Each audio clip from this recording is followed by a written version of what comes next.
Akot railway स्थानकाची अवस्था आज सध्या अत्यंत दयनीय झाली असून हे स्थानक प्रवाशांसाठी नरक यातना ठरत आहे। एकीकडे स्थानकावर पिण्याच्या पाण्याचं थेंबभरही सोय नाही, तर दुसरीकडे अस्वच्छतेनं कळस गाठलाय।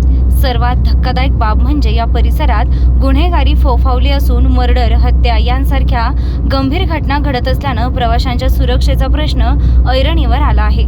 सुरक्षा राम भरोसे, गुन्हेगारांचे वाढते धाडस। अकोटमध्ये रेल्वे स्थानक परिसरात अपुऱ्या प्रकाश व्यवस्थेमुळे आणि सुरक्षेच्या अभावामुळे गुन्हेगारांचे वर्चस्व वाढलंय। अलीकडच्या काळात येथे झालेल्या हिंसक घटना आणि मर्डरमुळे सर्वसामान्यांमध्ये भीतीचं वातावरण आहे। हे रेल्वे स्थानक आहे की गुन्हेगारांचे सुरक्षित स्थळ, असा संतप्त सवाल आता नागरिक विचारत आहेत। रात्रीच्या वेळी तर स्थानकावर पाय ठेवणेही प्रवाशांसाठी जीव घेणं ठरू शकतं। मूलभूत सुविधांचा दुष्काळ, टॉयलेट आणि पाणी गायब, स्थानकावर स्वच्छता नावाचा प्रकारच उरलेला नाही। येथील टॉयलेट आणि स्वच्छतागृहांची अवस्था इतकी भीषण आहे की तिथे साधी उभी राहण्याचीही सोय नाही। घाणीचं साम्राज्य आणि दुर्गंधीमुळे प्रवाशांना नाहक त्रास सहन करावा लागत आहे व नाक दाबून प्लॅटफॉर्मवर थांबावे लागते। यासोबतच रखरखत्या उन्हात पिण्याच्या पाण्याचे नळ कोरडे पडले असल्यानं प्रवाशांना थेंब थेंब पाण्यासाठी वणवण करावी लागत आहे।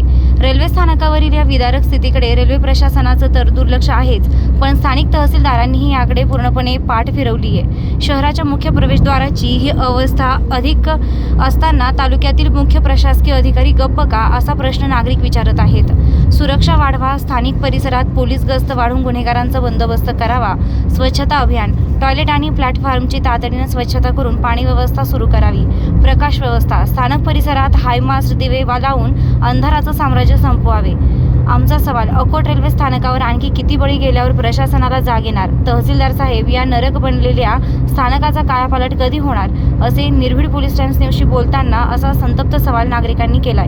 निर्भीड पोलीस टाइम्स न्यूजसाठी प्रतिनिधी वर्षा फुसे, अकोट।